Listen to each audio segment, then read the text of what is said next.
Hola, hola, estimada licenciada Jenny, les saluda Wilder Ventura, perteneciente al grupo G, ¿verdad? De la clase de Psicología Industrial. Hoy en día, ¿verdad? Nosotros vamos a hablar, y mi persona va a hablar acerca de lo que es la evaluación del desempeño, empleando conocimiento como los conceptos básicos de la evaluación del desempeño, clasificación del desempeño en sustancia, proceso y contexto social. Los integrantes del grupo somos, ¿verdad? Elsie Danelia, Ana Patricia, Idalmi Nazaret Alemán, su servidor Wilder Ventura y Diana Vallecillo, donde vamos a hablar acerca del tema de la evaluación del desempeño en este momento, ¿ok? Ahora, vamos a ampliar un poco acerca de ello, y es que la evaluación del desempeño se define como el sistema que mide de forma efectiva, objetiva e integral la conducta profesional, las competencias, rendimiento y la productividad. En definitiva, cómo es la persona que hace y que logra dentro del ámbito laboral como un colaborador. ¿Y por qué es necesario todo eso? Porque cada uno de nosotros tenemos cierto desempeño, ¿verdad? Dentro de nuestras empresas, dentro de nuestra organización o donde nosotros laboremos, y es necesario ser medible en esa parte. Sí, la evaluación del desempeño es la herramienta que permite solucionar una de las tareas más importantes del departamento de recursos humanos, medir el talento y el rendimiento de las personas. Más adelante estaré hablando acerca de por qué es necesario medirlo y cuál es el objetivo de ello, ¿verdad? Elegir un modelo de evaluación del desempeño eficaz y acorde a las necesidades de una empresa nos permite detectar errores y necesidades en la gestión del capital humano.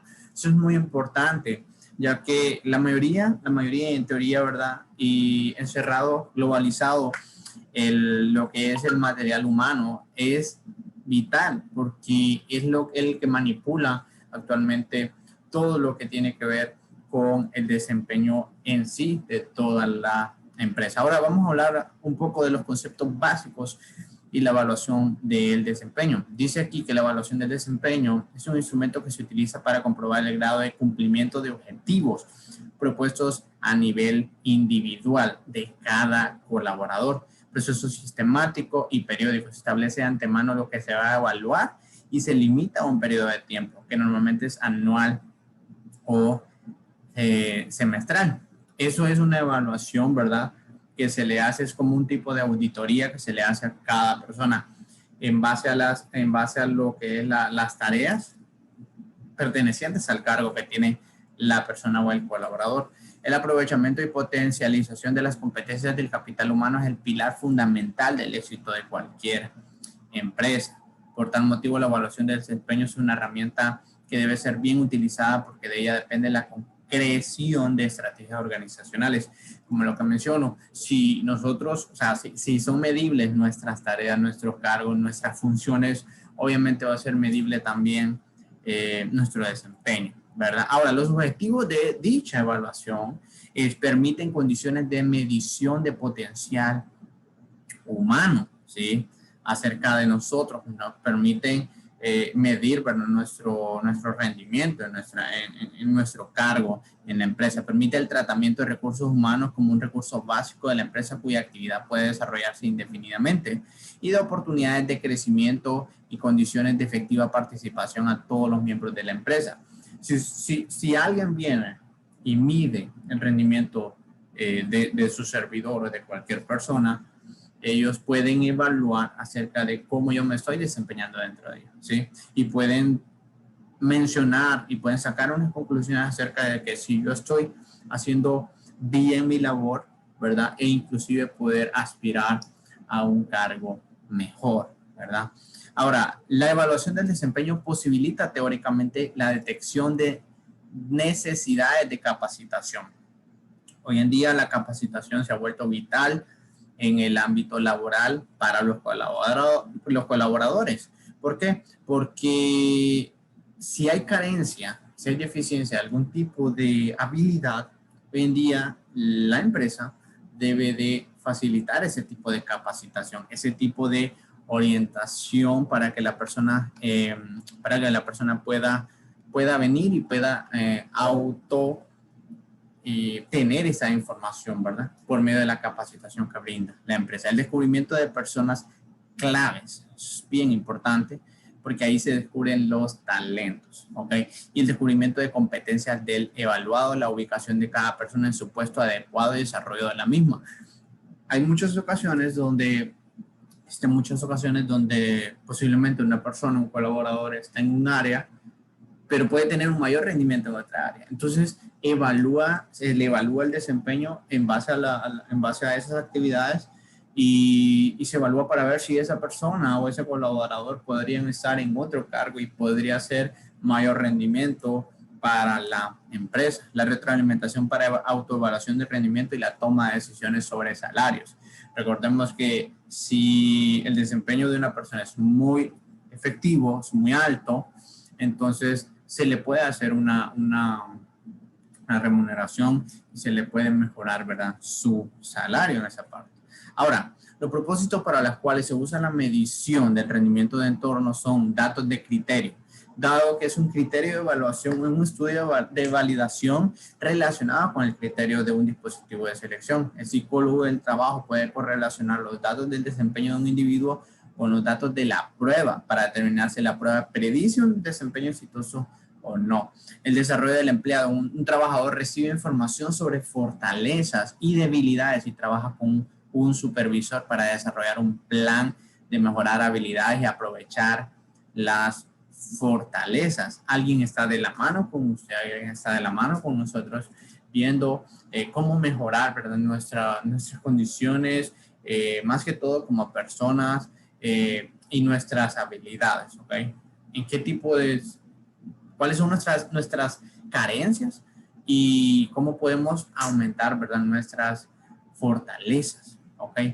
Los empleados pueden diseñar una serie de módulos de capacitación o experiencias para un empleado, ¿sí? Los empleadores pueden diseñar una serie de módulos de capacitación o experiencias para el empleado, lo que hablábamos de la capacitación del material humano.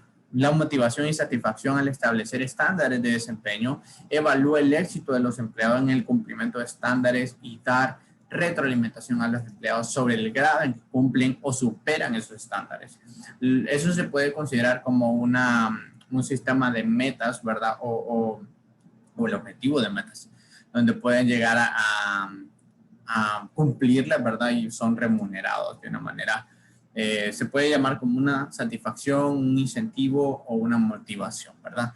Recompensas. Los empleadores comparan a los trabajadores entre sí para poder distribuir recompensas como aumentos de salario, lo que les acabo de mencionar en este momento. Transferir. Los empleadores pueden utilizar un perfil de capacidades de desempeño para determinar qué empleados son los más educados para una transferencia de una categoría laboral a otra categoría. No es en sí, no es en sí un empleado, un colaborador, no es en sí un colaborador el que puede venir y puede decir yo quiero aspirar a otro, no, a otro cargo, no. De hecho, es el empleador, ¿ok? El que en base a ese rendimiento, en base a esa evaluación, da como resultado de conclusión en qué cargo debería de estar cada persona, cada colaborador. La promoción en la medida en la que las capacidades del desempeño documentadas sean parte de un trabajo a nivel superior. ¿Okay? Suspender. Si una organización considera necesario reducir su tamaño, un factor importante que podría utilizarse para orientar la selección de despidos podría ser el desempeño. De hecho, es muy vital. ¿Sí? Muy vital el desempeño. Si una persona obviamente no tiene un buen desempeño, se le va dando un seguimiento, En base a ese seguimiento existe un punto donde ya ha cumplido, ¿verdad? O se le ha tomado nota de que ha carecido de varias habilidades, ha carecido de varios puntos donde se concluye que ya no rinde en ese cargo, que ya no rinde en ese puesto de trabajo. Entonces, ahí es donde viene la parte del despido y candidatos más probables para el despido.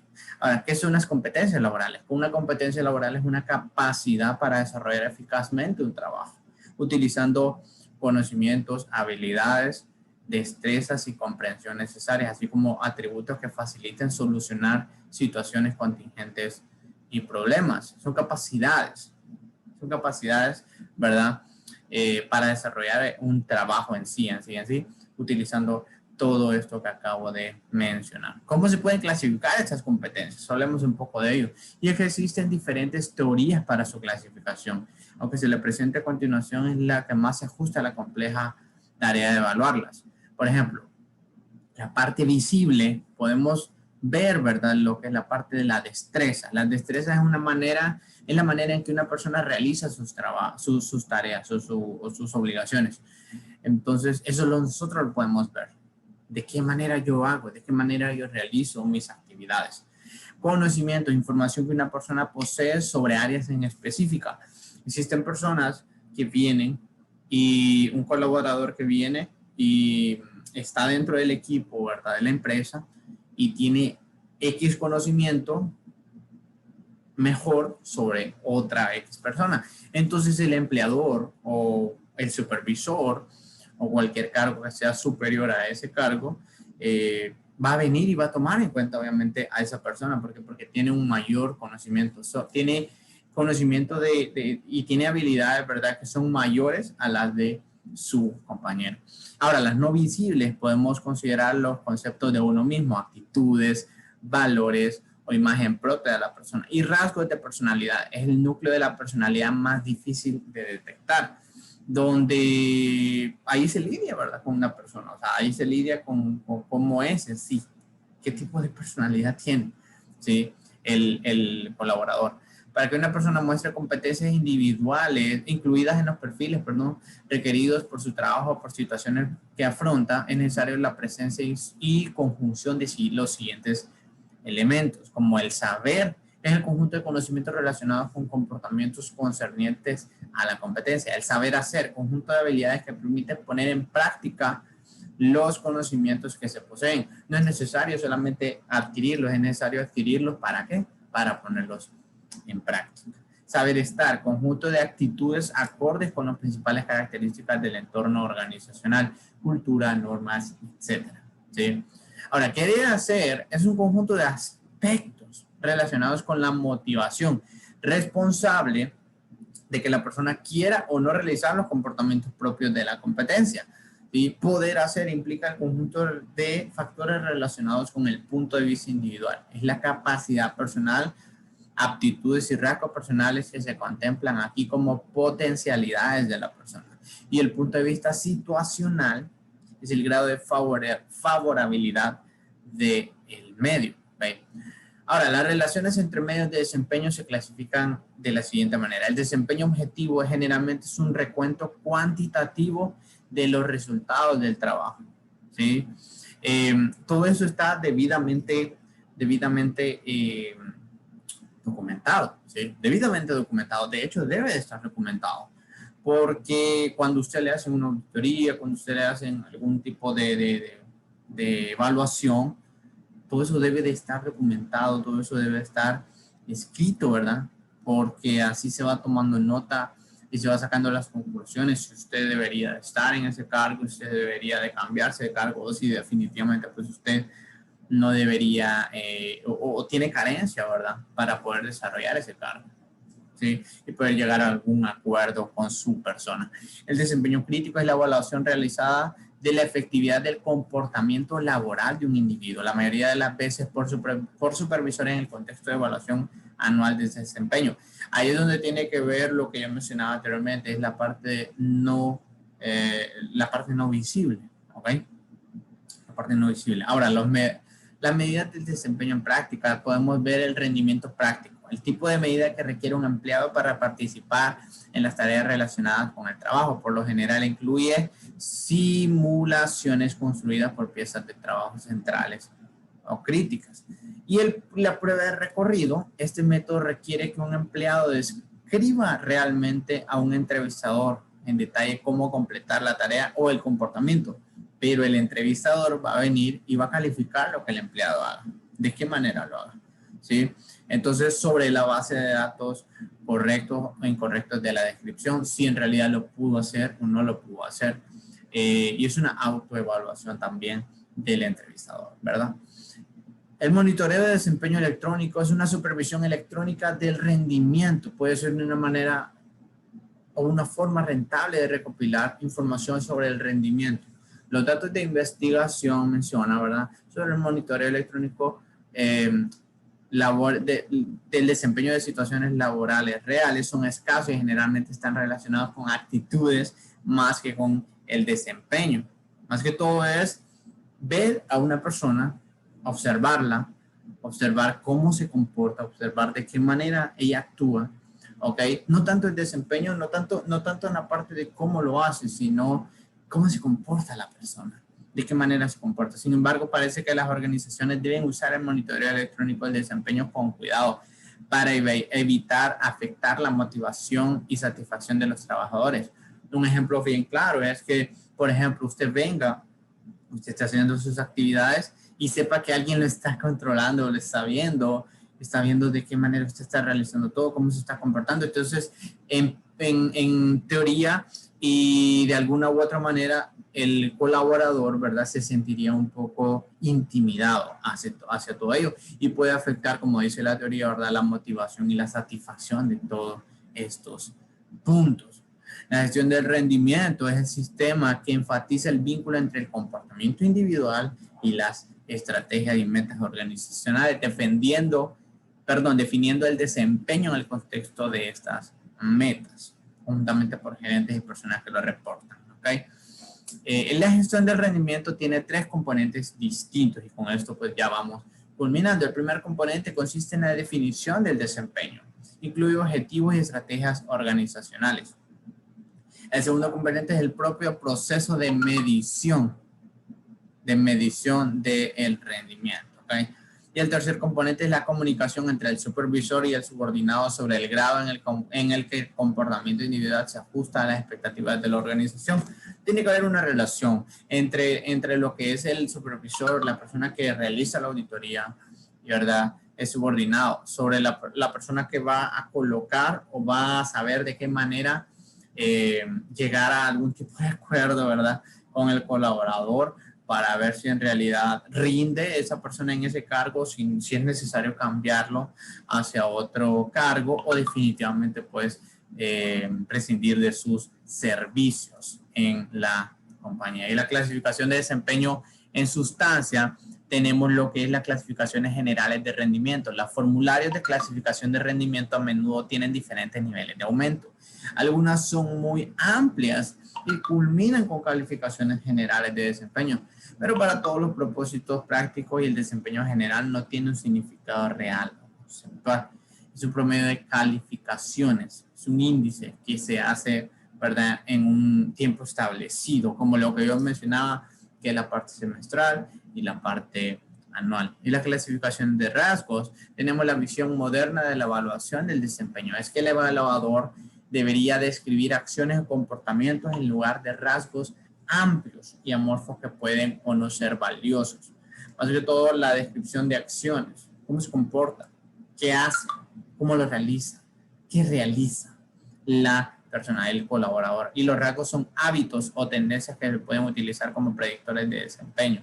¿Qué tipo de hábitos nosotros tenemos? ¿Qué tipo de hábitos nosotros desarrollamos y tenemos en nuestro puesto de trabajo, etcétera? Sí. Ahora, y cerramos en esta parte, ¿verdad?, mi participación en las clasificaciones basadas en tareas. Los sistemas de clasificación del desempeño basado en tareas suelen ser una extensión directa del análisis de puesto por cada punto que tiene, o sea, que es realizado en el cargo o el puesto de trabajo. Es evaluado cada punto. ¿De qué manera lo hace? ¿Cómo lo hace? Si se le pide al evaluador que indique la efectividad de un empleado en tareas críticas individuales o en grupos de tareas similares. Lo que yo mencionaba, se le evalúa en cada tarea específica que tiene el empleado o el colaborador, ¿sí? A menudo llamadas, deberes para distinguir los grupos de tareas o de tareas individuales de cada persona. Y esto ha sido, ¿verdad?, nuestra participación como grupo. Espero ¿verdad, licenciada? Pueda ser de mucho valor para usted y para nosotros, nuestros compañeros también. Les saluda Wilder Ventura del grupo G, esperando que se le haya brindado, ¿verdad?, la mayor información posible, detallada y concreta para el análisis de un tercero. Es un gusto para mí, pues, poderle haber presentado esta información, esta presentación, valga la redundancia, y esperando, ¿verdad?, que sea del agrado de usted y de cada uno de nosotros. Así que es un gusto para mí para podérselos dar, ¿verdad?